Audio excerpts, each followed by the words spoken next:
Hey guys, it is Brido here, and welcome back to another Advanced and Recap show for the Royal Hockey League. We're going to look over what happened on the trade deadline for the league. Lots of action going on, lots of GMs coming and going as well, so we'll jump right into the trades and we'll talk a little bit about the new GMs and what we're going to be doing for the playoffs a little bit more. We'll start off at the very bottom here, and I'll take a little bit of time with each one just to kind of give a little bit of analysis on it.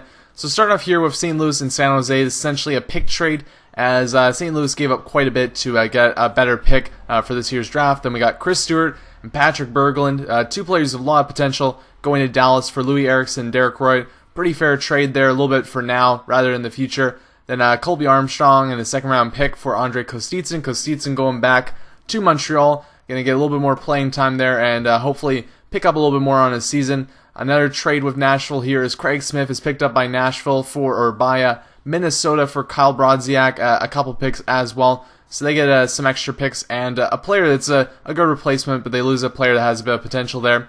Another smaller deal here is Colin McDonald goes to Chicago for Andrew Burnett, and then we move on to another trade similar to that. These are essentially some of the early ones that went on. They're pretty much, I believe, in the order of how they went down.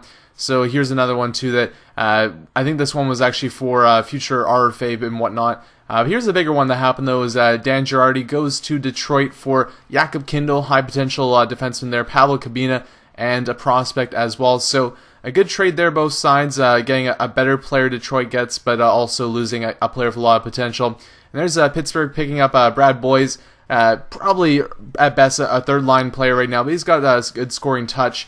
A big trade happened here once again though. I traded Jonathan Quick after picking him up the week before. Wasn't working out with Mark Scheifele, probably my best prospect for Brad Marchand, Milan Lucic, and Tuukka Rask. So good players there that can really help me in the playoffs coming up. Lose a player I was really happy with, and Quick, a guy I was excited about, but just didn't work out for me per se. And that was having a rotten time that you guys will probably see in the Winnipeg Jets recap. But moving on here, more action going on. Luke Schenn going to Detroit for Mikhail Bodker and Sean Couturier also along the way. So good pickup there. And Patrick Hornqvist, another guy going to Philly for some more players as well. And I believe this is one of the last ones here as Kurt Gogol and Dominic Moore go to my team. I pick up there for a fourth line center for essentially players of the same ilk that aren't in that position. Then you got the waiver pickups there. So lots of action, lots of stuff going on. You can see the standings right here as well.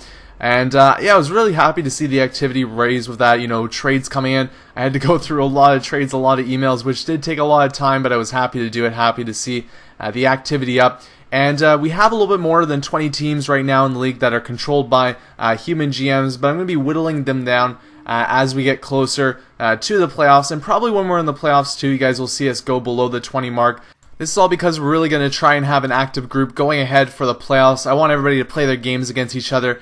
And if you're worried you're not going to be able to play your games or set up a time to play your games, just switch your side to be able to be played as a CPU team. Then in that case, you don't have to worry about setting up times to people, especially as the season winds down. I'm going to be monitoring people, monitoring how much they play their games and whatnot. And people might be potentially kicked if you're worried that you can't get your games in, especially against other human teams.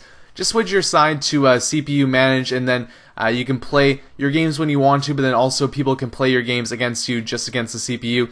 And then that's the best of both worlds, because then you get to still manage your team, but if you're not able to play all your games, then people can still play your games as well. With that said, that's the end of the Advanced and Recap here, guys. A little bit of a thicker episode, a little bit more of a meatier one. But you guys get to see all the trades that went down, the standings and whatnot. And we're going to have a couple more of these before we get to the playoffs. But I hope you guys enjoyed the quick look at this. And I'll have a couple of my Winnipeg Jets videos up in the near future recapping what happened in the past couple weeks. Thanks, guys, for watching.